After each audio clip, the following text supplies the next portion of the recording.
হ্যাঁ উপরে দোতলা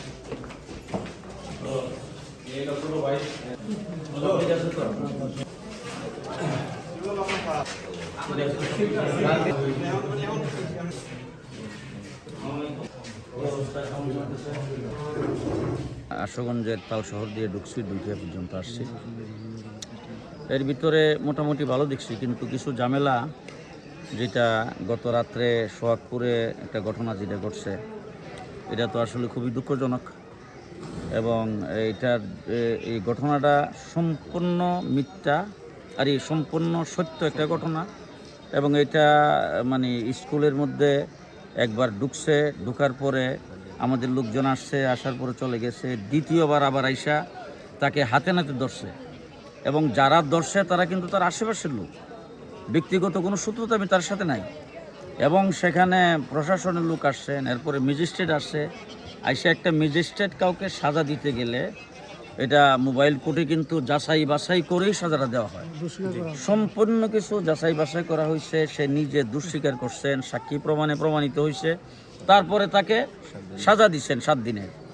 এরপর এটা নিয়ে মিথ্যাচার যেইভাবে করতেছে আর কি, যে মিথ্যাচারটা হাসিনা গোসারে গেছে, যে এটা সম্পূর্ণ বাড়ি থেকে তাকে ধরে নিয়ে আসছে, রাস্তা থেকে তাকে ধরে নিয়ে আসছে, আইনা সম্পূর্ণ একটা নাটক সাজাইছে, একটা মপ করছে, এই করছে, সেই করছে, এই সমস্ত কথাবার্তা বলতেছে। দ্বিতীয়ত আমার সরাইলে আলীনগর সেন্টারে আমার এক কর্মীর উপর আক্রমণ করছে, সে আহত হয়েছে, হাঁসমার্কের লোকেরা। এবং জায়গায় তারা এরকম করতেছে। আমিও কিন্তু প্রত্যেকটা সেন্টারে গেছি, এই যে দেখেন লাইন ধরে লোকজন আছে, আমি সবার সঙ্গে হাত মিলাইছি, সবাইকে বিষয় চোখ বলছি, দোয়া করেন যে এই।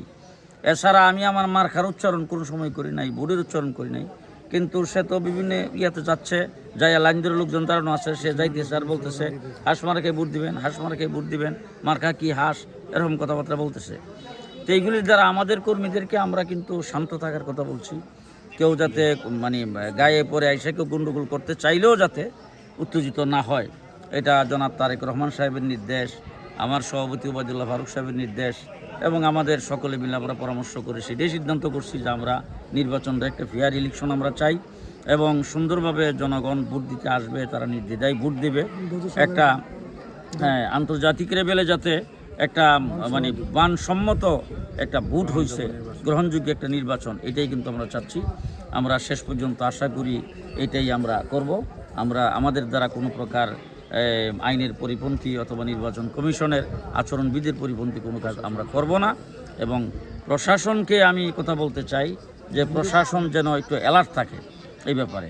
এবং যে জায়গায় আমার যে আলীনগর যে ঘটনাটা ঘটলো বা বিভিন্ন জায়গায় যেগুলি হতেছে, প্রশাসনের হস্তক্ষেপ আমি কামনা করছি, যাতে প্রশাসন কঠোরভাবে মানে এটাকে দমন করে, কোনোখানে কোনো কিছু হইতে চাই। আমরা কিন্তু গত 17 বছর পর্যন্ত ভোটের জন্য আন্দোলন করছি, ভোটের অধিকারের জন্য, এটাই ছিল আমাদের আন্দোলন। এখন আমরা তো ভোটের অধিকার চাই, সেখানে ছাপার কথাটা আসতে পারে কি করে?